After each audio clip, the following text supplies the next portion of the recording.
반갑습니다. 저는 권형민이라고 하고요. 리딩 지저스 여러분 하고 계시나요? 그 리딩 지저스의 발행인으로 제가 섬기고 있습니다. 그래서 그 프로젝트 전체를 기획을 이제 담당할 수 있어서 감사드리고요. 이렇게 분이엘 교회 이렇게 귀하게 새로 이사한 곳에 처음으로 제가 왔습니다. 귀한 이전을 축하드리고 또 홍 목사님께서 이렇게 말씀을 부탁해 주셔서 하나님께 감사하는 마음으로 이렇게 나왔습니다. 짧은 시간이지만 함께 예배를 통해서 또 말씀을 통해서 주 안에 또 아름답게 교제하는 또 말씀으로 하나 되는 시간이 되기를 소망합니다.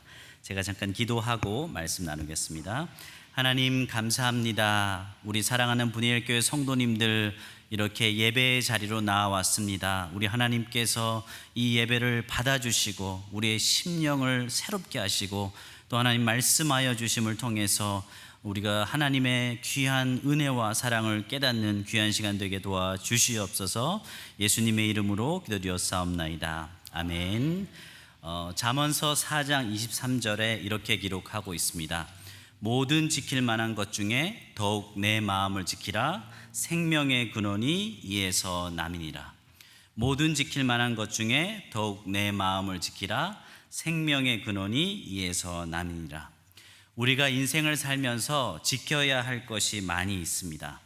그러나 지켜야 될 것 그 많은 것 중에 가장 지켜야 할 것이 있다면 우리의 마음이라는 것입니다. 왜 그렇습니까? 생명의 근원이 이에서부터 나기 때문이라는 것입니다. 아무리 온 세상이 잘 돌아가도 우리 마음에 무거운 짐이 있고 우리의 마음에 두려움이 있다면 모든 것이 힘들 수가 있습니다.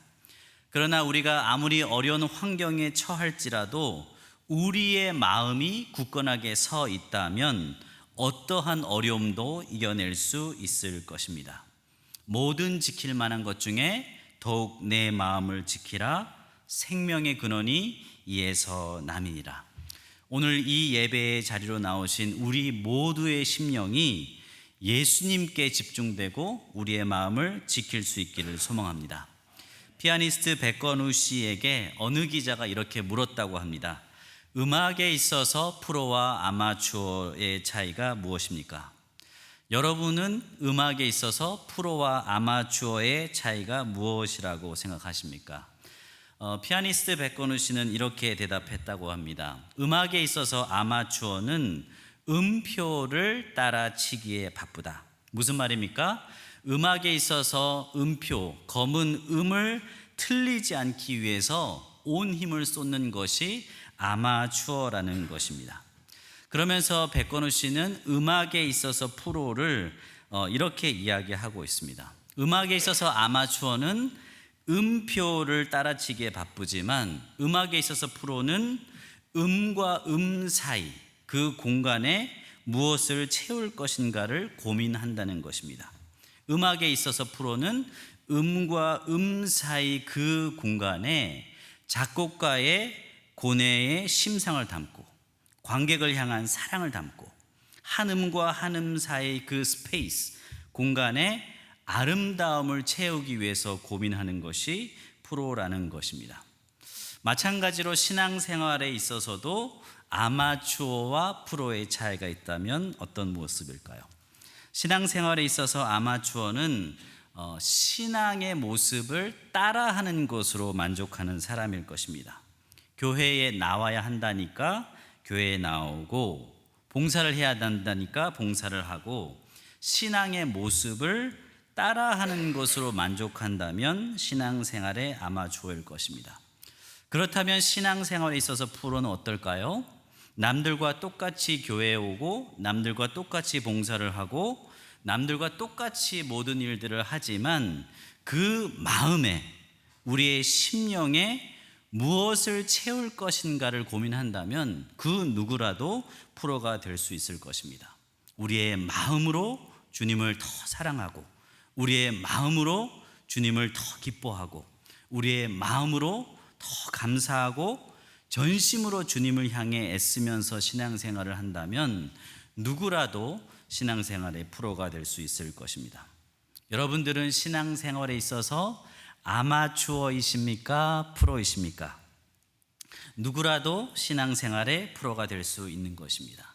지금부터 우리의 마음으로 주님께 나아간다면 우리 모두는 신앙생활의 프로인 것입니다. 죄라는 단어는 헬라어로 하마르티아라고 합니다.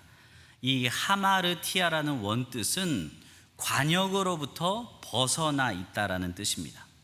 우리의 죄, 우리의 무지함, 우리의 게으름으로 인해서 우리가 하나님을 향한 관역에서 벗어나 있다면 다시 한번 우리의 생각을 돌이켜서 하나님께 초점을 맞춰보는 것입니다.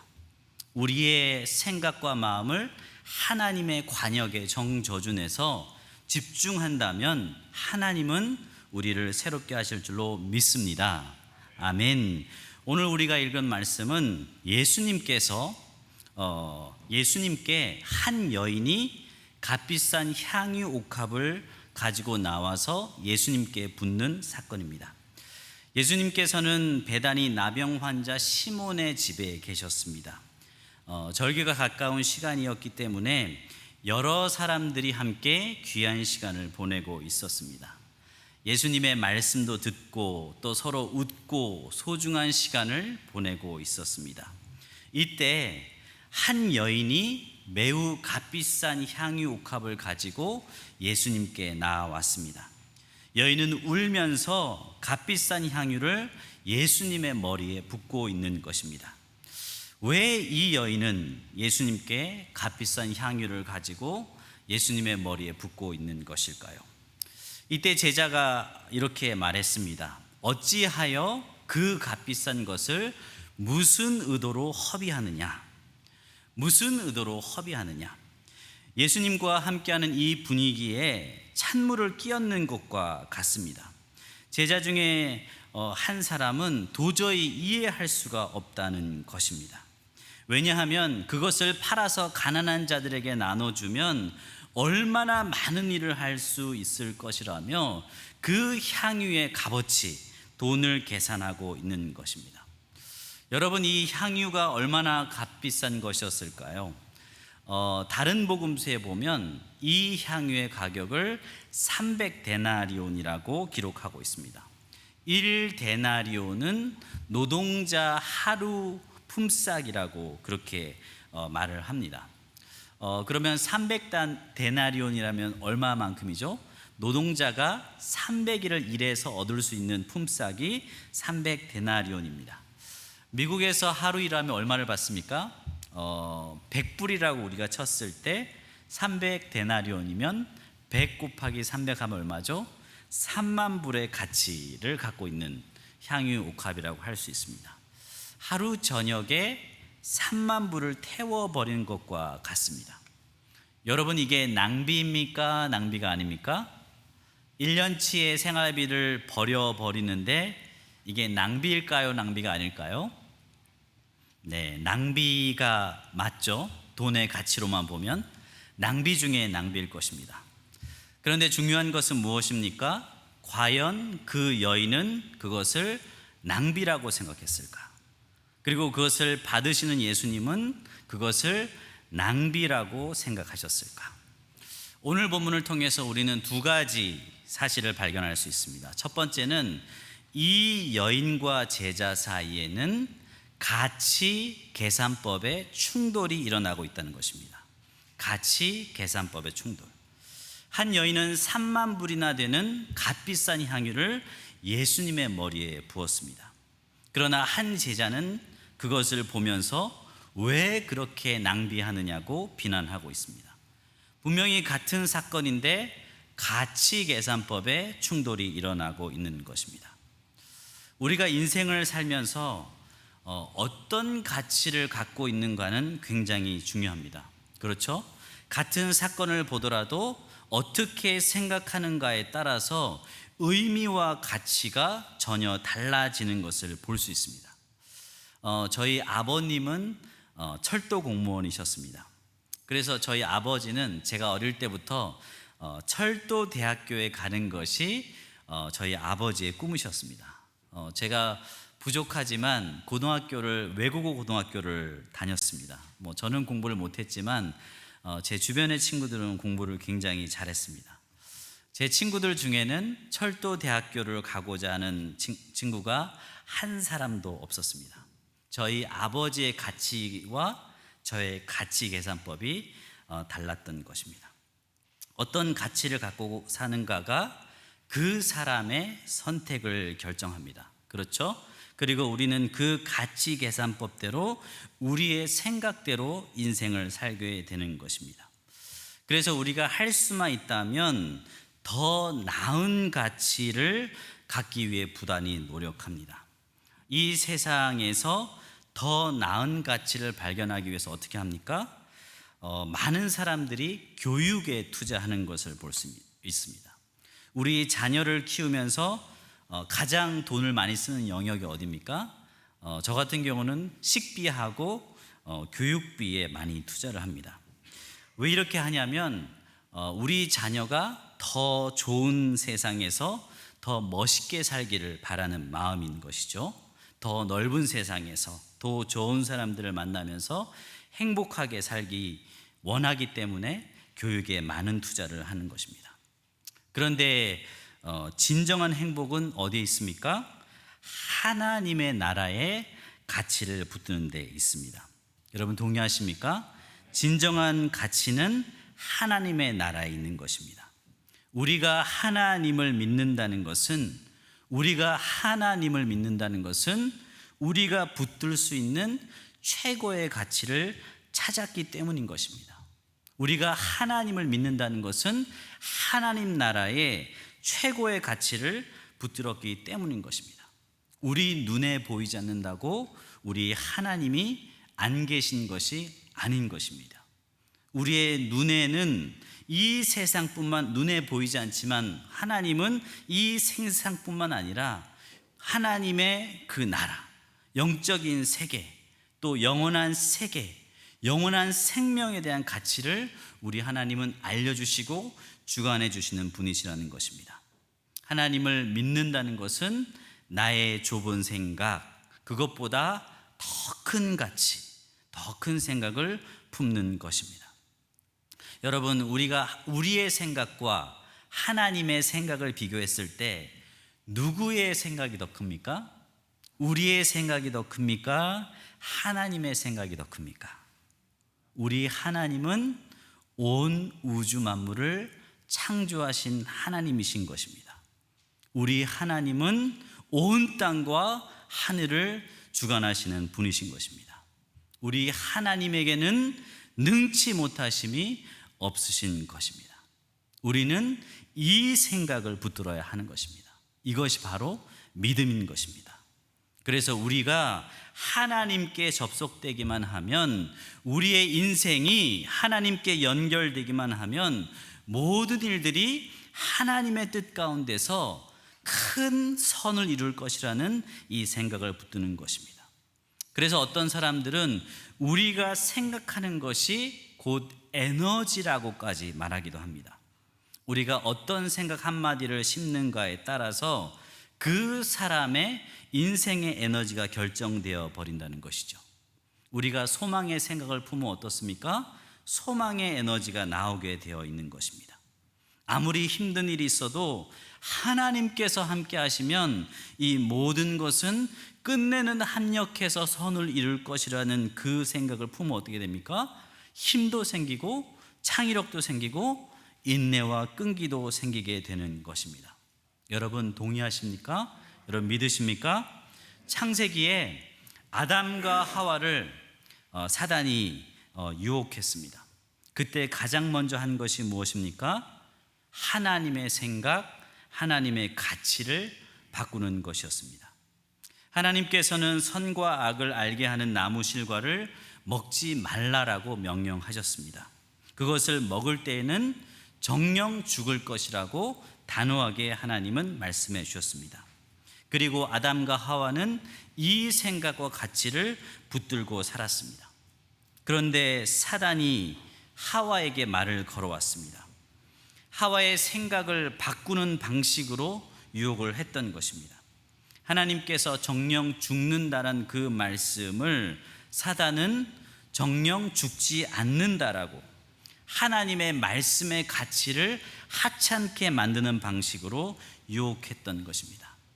말씀에 대한 가치 하나를 바꿔 놓으니까 불순종의 악한 것이 하와의 인생에 들어왔던 것입니다. 그렇기 때문에 우리는 하나님의 가치, 하나님의 생각을 붙드는 것이 중요할 줄로 믿습니다. 우리의 믿음 생활도 마찬가지 아닙니까? 우리가 아무리 교회에서 봉사를 하고 우리가 아무리 많은 설교를 듣고 우리가 아무리 많은 성경 말씀을 읽어도 하나님이 정말 계시기는 한 거야? 이렇게 열심을 내는 것이 낭비가 아닐까라는 생각이 스며들면 어떻게 됩니까? 우리가 하는 모든 일들이 허무하게 느껴질 때가 있는 것입니다. 제가 유튜브를 보다가 어느 유명한 강사가 해준 말이 제게 큰 울림을 준 적이 있습니다. 우리는 인생을 살면서 인생에서 3가지 단계를 거친다고 설명했습니다. 첫 번째는 열정기라는 것입니다. 우리는 열정을 가지고 무엇인가를 열심히 하는 단계를 누구나 거친다는 것입니다. 그런데 사람들이 하는 착각이 무엇이냐면 그 열정이 계속될 거라고 착각하는 것입니다. 그러나 우리가 인생을 살면서 어떻게 됩니까? 그 열정이 식고 두 번째는 권태기가 찾아온다고 합니다. 권태기라는 것은 우리가 의미 있다고 생각하는 것이 무의미하게 느껴지는 단계, 열정을 갖고 했던 모든 것들이 권태롭게 느끼는 단계가 그 두 번째 시기라는 것입니다. 그런데 사람들이 착각하는 것이 무엇이냐면 이 권태기도 영원할 것이라는 착각을 한다는 것입니다. 그러나 그 권태기도 영원하지 않다라는 것입니다. 그렇다면 3번째 단계가 무엇이냐면 성숙기가 찾아온다는 것입니다. 열정기와 권태기를 거쳐서 성숙의 단계가 되면 마치 숯불에 불꽃이 살아있는 것 같이 겉에서는 불꽃이 사라진 것 같지만 그 내면에는 열기가 식지 않는 것 같이 불을 품고 있는 단계가 된다는 것입니다. 저는 이 이야기를 들으면서 우리의 신앙도 이와 같지 않을까? 우리의 신앙도 이와 같지 않을까? 우리가 예수님을 열정적으로 따르고 싶고 주의 일을 열정적으로 했던 단계를 우리도 모두 거쳐왔을 것입니다. 그러나 우리도 모르게 신앙에 대한 권태기, 교회에 믿음이 안 가고 교회에 다니는 사람들이 신뢰가 되지 않고 하나님이 계시기는 한 거야 라는 그러한 권태기를 우리 모두는 거치고 있거나 또 거쳤을 것입니다. 그러나 우리가 기억해야 될 것은 무엇입니까? 이 권태기도 영원하지 않다는 것입니다. 언젠가는 하나님께서 허락하시는 성숙기가 반드시 찾아올 것이라는 그 소망을 잃지 않았으면 좋겠습니다. 지금 여러분의 인생 가운데 권태기 혹은 암흑기를 보내고 계시는 분이 계십니까? 그 누구도 보고 싶지 않고 미국 땅에서 어떻게 살아야 할지도 모르겠고 그냥 나는 이렇게 힘겹게 살다가 사라지는 것이 아닌가 절망하고 계시는 분이 계십니까? 지금 이 시간 하나님의 은혜를 기억하시기를 바랍니다. 하나님의 은혜는 우리가 의식하던 의식하지 않던 여전히 우리의 인생 가운데서 우리를 붙들고 계시는 그 분이라는 것을 기억할 수 있기를 바랍니다. 그리고 하실 수만 있다면 믿음의 생각을 붙들고 하나님에 대한 소망을 놓지 않으시길 바랍니다. 제가 좋아하는 찬양이 목마른 사슴이라는 찬양이 있습니다.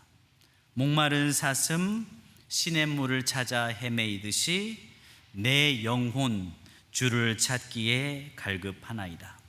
주님만이 나의 힘, 나의 방패, 나의 참 소망, 나의 몸 정성 다 바쳐서 주님을 경배합니다. 저는 개인적으로 많이 갈급하거나 힘들 때 홀로 산책하면서 이 찬양을 몇 번이나 반복합니다. 주님만이 나의 힘, 나의 방패, 나의 참 소망, 나의 몸 정성 다 바쳐서 주님을 경배합니다. 히브리서 12장 2절에서 3절에 이렇게 기록하고 있습니다. 믿음의 주요 또 온전하게 하시는 이인 예수를 바라보자. 그는 그 앞에 있는 기쁨을 위하여 십자가를 참으사 부끄러움을 개의치 아니하시더니 하나님의 보좌 우편에 앉으셨느니라. 아멘. 믿음의 주요 온전하게 하신 예수를 바라보자. 여기서 예수님을 바라보자 할 때에는 NIV 성경에서는 Fix our eyes on Jesus라고 기록하고 있습니다. 예수님을 바라본다는 것은 우리의 시선을 예수님께 fix, 고정시키자는 것입니다. 우리 사랑하는 분일교회 모든 성도님들이 우리의 가치를 예수님께 고정하고 우리의 영적인 시선을 예수님께 고정할 수 있기를 바랍니다. 아멘. 두 번째로 오늘 본문에서 발견할 수 있는 것은 예수님은 이 여인에 대해서 어떻게 가치를 매기고 있는가 하는 것입니다. 우리 말씀을 다시 한번 읽어보도록 하겠습니다. 10절부터 13절까지 다시 한번 읽어보도록 하겠습니다. 시작. 예수께서 아시고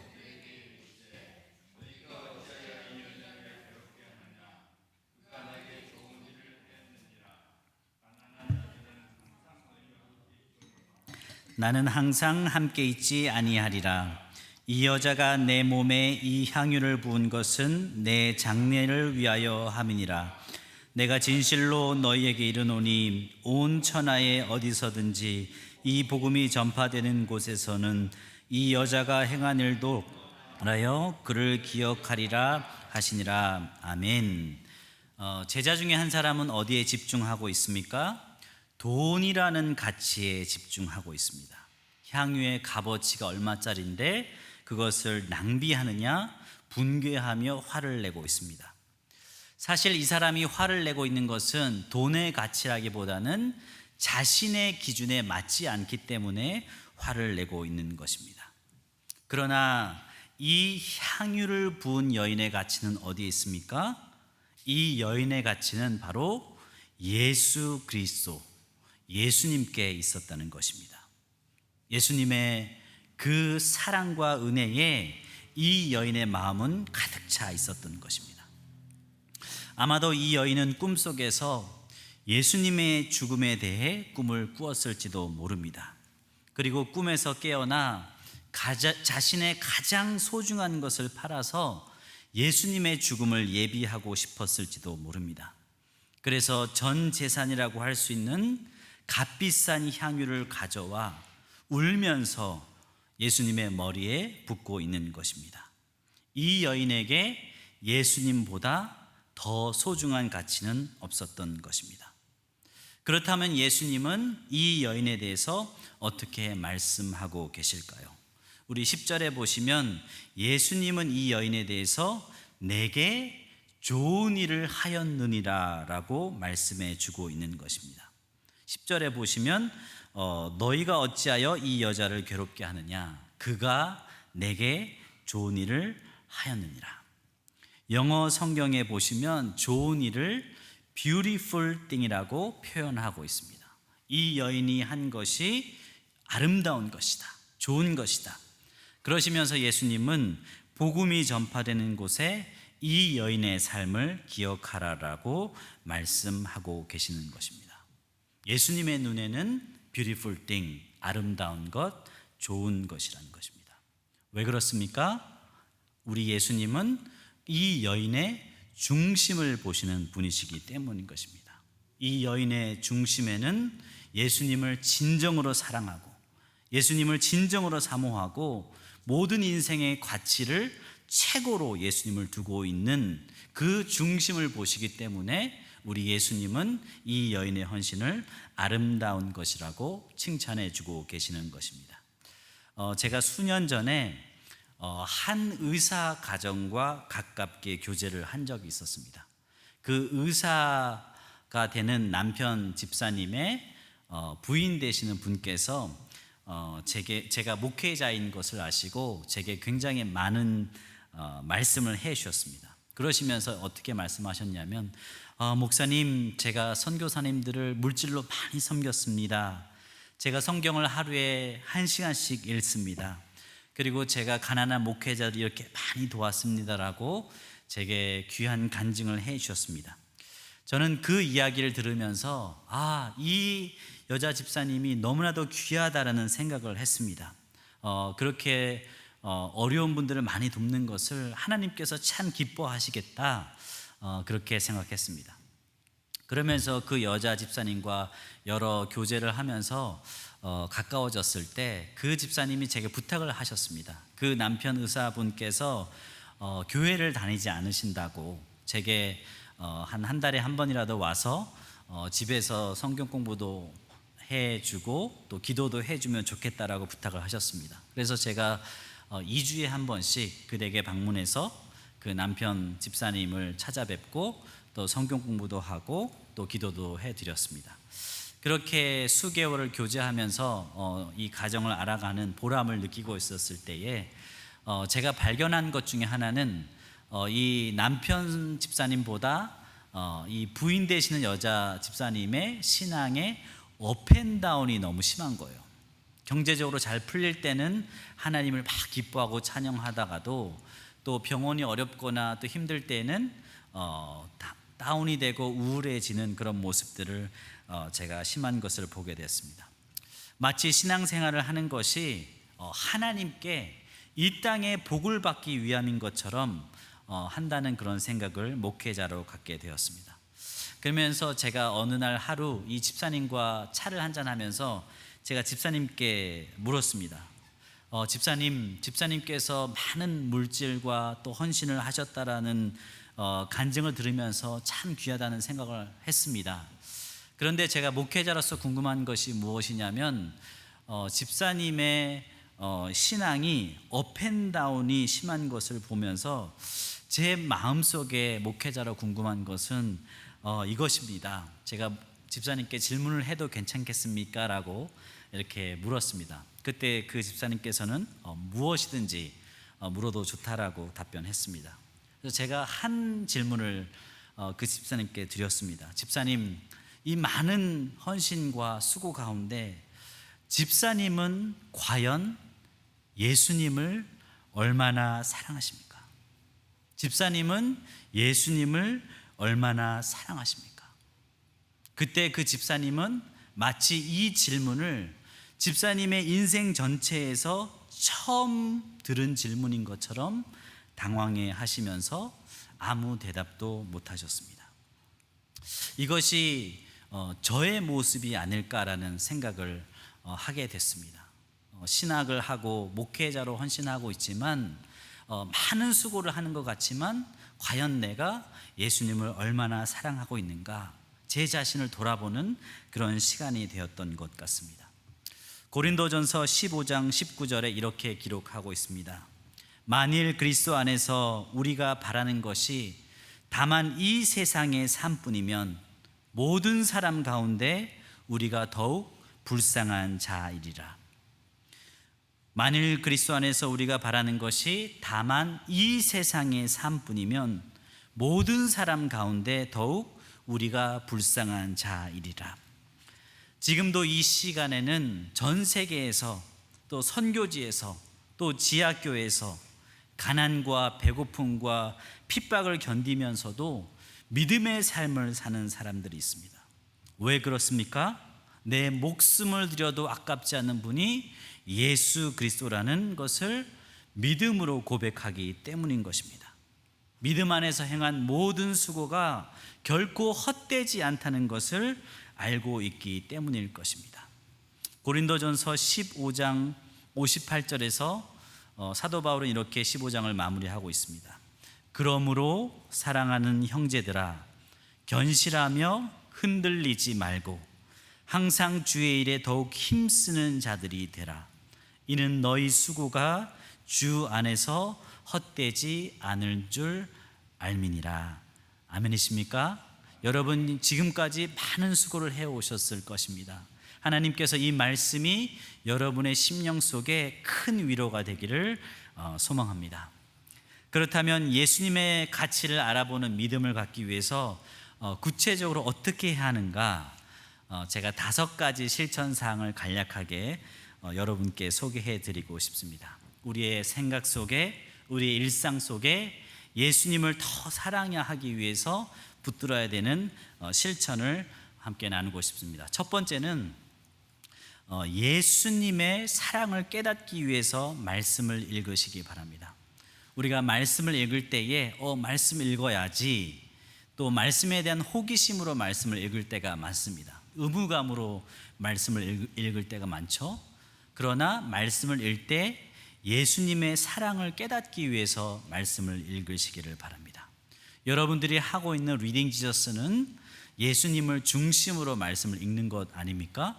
그것을 읽으실 때에 예수님을 더 사랑하게 해달라는 간절함으로 말씀을 읽으시길 바랍니다. 두 번째는 예수님을 사랑하는 사람들과 가까이 지내시기 바랍니다. 우리의 신앙생활은 혼자 할 수가 없는 것입니다. 이 아름다운 분이엘 교회라는 공동체 속에서 주변에 예수님을 사랑하는 분이 있다면 그분들과 함께 교제하면서 믿음의 여정 인생을 사실 수 있기를 바랍니다. 세 번째는 여러분들께서 기도 많이 하시잖아요. 기도하실 때에 예수님의 사랑을 달라고 기도하시길 바랍니다. 우리 가정의 문제를 위해서 기도하는 것 너무나도 필요합니다. 우리의 불안한 노후를 위해서 기도하는 것 너무나도 필요합니다. 그러나 그런 기도를 하실 때에 예수님을 더욱더 사랑하게 해달라고 기도하시면 그 기도는 우리 예수님께서 반드시 응답해 주실 줄로 믿습니다. 그리고 네 번째는 우리의 입술로 예수님을 사랑한다고 고백하실 수 있기를 바랍니다. 우리의 머릿속으로 나 예수님 믿어야 되는데, 예수님 붙들어야 되는데, 물론 생각으로도 그렇게 하는 것이 중요합니다. 그러나 더 중요한 것이 있다면 우리의 입술로 예수님을 사랑한다고 고백하시길 바랍니다. 예배 중에서 찬양을 드릴 때나 여러분들이 운전을 하실 때 예수님 사랑합니다, 예수님 더욱더 예수님 닮기를 원합니다, 이런 입술의 고백을 구체적으로 여러분들이 드릴 때에 우리 예수님은 여러분에게 더 큰 그 사랑을 부어줄 줄로 믿습니다. 마지막으로 5번째는 예수님을 위해서 사랑의 수고를 하시길 바랍니다. 우리의 신앙생활이 언제 성장하는가? 예수님이 마음이 머문 곳에, 예수님의 사랑이 머문 곳에 우리가 그 자리에서 순종을 감당할 때에 그 사랑이 성장할 줄로 믿습니다. 우리의 영혼이 맑아지는 비결이 있다면 예수님의 말씀에 순종해 보는 것입니다. 그러면 이 작은 순종의 제목에 우리 하나님께서 더 큰 순종의 제목을 허락해 주실 줄로 믿습니다. 5가지 기억할 수 있으시겠습니까? 첫 번째는 무엇입니까? 예수님의 사랑을 깨닫기 위해서 말씀을 읽으시기 바랍니다. 그렇죠? 두 번째는 예수님을 사랑하는 분들과 가까이 지내시길 바랍니다. 세 번째는 여러분들께서 기도하실 때에 예수님을 사랑하는 마음을 달라고 기도하시길 바랍니다. 네 번째는 예수님을 사랑한다고 입술로 고백하시기를 바랍니다. 5번째는 예수님을 위해서 사랑의 수고를 감당하시기를 바랍니다. 기억하실 수 있으시겠습니까? 아멘. 결론을 맺도록 하겠습니다. 성경 전체를 보면 세상적인 관점으로 볼 때 그의 인생이 낭비되고 허비된 삶을 산 사람이 수도 없이 많이 등장합니다. 만일 구약 성경에서 오늘 이 여인과 같이 돈도 낭비하고 시간도 낭비한 인물을 꼽는다면 과연 누가 있을까요? 저는 여러분에게 노아를 소개해 드리고 싶습니다. 노아는 주님께서 산 위에 방주를 지으라는 부르심을 받은 자였습니다. 그리고 120년 동안 방주를 짓는 데 헌신합니다. 얼마나 낭비입니까? 그렇죠? 사람들이 조롱하기도 했습니다. 왜 그렇게 허비된 인생을 사느냐고 손가락질을 하기도 했습니다. 아마 사람들 가운데는 분개하며 화를 내는 자들도 있었을 것입니다. 그러나 노아는 묵묵히 자신의 부르심을 순종으로 감당했습니다. 왜 그렇습니까? 하나님의 심판의 그날을 위해서, 하나님의 심판을 그날을 위해서 노아는 자신에게 주어진 사명을 순종했던 것입니다. 사람들의 눈에는 그의 인생이 낭비인 것 같지만 하나님의 눈에는 착하고 충성된 종이었던 것입니다. 그렇다면 신약 성경으로 넘어와서 노아와 같이, 이 여인과 같이 낭비의 삶을 산 사람이 있다면 누가 있을까요? 수도 없이 많지 않습니까? 사도 바울이 그랬습니다. 세례 요한이 그랬습니다. 사도 요한도 낭비의 삶을 살았습니다. 그러나 가장 낭비의 삶을 사신 분이 계시다면 누가 있을까요? 저는 오늘 여러분에게 가장 최고의 낭비의 삶을 사신 예수 그리스도를 소개해 드리고 싶습니다. 우리 예수님은 이 땅에 오실 필요가 없으신 분이셨습니다. 우리 예수님은 하늘 보좌에 계신 분이셨습니다. 우리 예수님은 완전하신 하나님이셨습니다. 우리 예수님은 전지전능하신 분이셨습니다. 진정한 하나님의 아들이셨습니다. 그분께서는 이 땅에 오실 필요가 없으신 분이셨습니다. 여러분 상상해 보십시오. 하늘 영광의 가치, 그 가치는 이 땅의 그 어떤 것과도 비교할 수 없는 어마어마한 가치인 것입니다.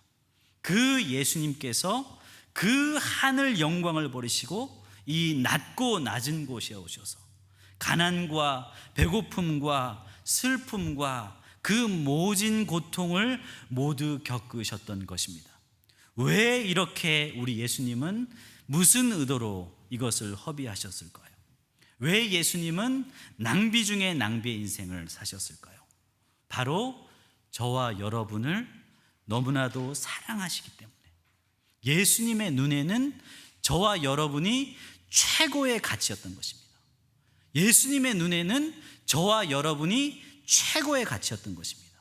저와 여러분을 구원하기 위해서 하늘 영광을 버리시고 이 땅에 오신 것입니다. 그리고 예수님은 그분의 사명을 묵묵히 감당해 주셨던 것입니다. 예수님의 시선은 저와 여러분에게 고정하셔서, 하늘 아버지와 저와 여러분에게 고정하셔서 우리를 구원하시기 위해서 그 십자가의 좁은 문, 좁은 길을 걸어가셨던 것입니다. 우리는 때로 조금만 불편해도 불평하고 원망하기가 쉽습니다. 우리의 생각이 사탄의 노예가 될 때가 많습니다. 우리 눈에 보이지 않는다고 우리 하나님이 안 계신 것이 아닙니다. 사랑의 하나님, 은혜의 하나님이 저와 여러분의 하나님이신 것입니다. 말도 안 되는 낭비를 해서라도 저와 여러분을 붙드시고 지켜주시는 분이 하나님이신 것입니다. 우리의 믿음의 눈을 열어서 우리 하나님의 은혜를 사모하고 하나님을 붙들고 바라보는, 우리 인생의 최고의 가치를 하나님께 두는 저와 여러분 되시기를 주님의 이름으로 축원합니다. 기도하겠습니다.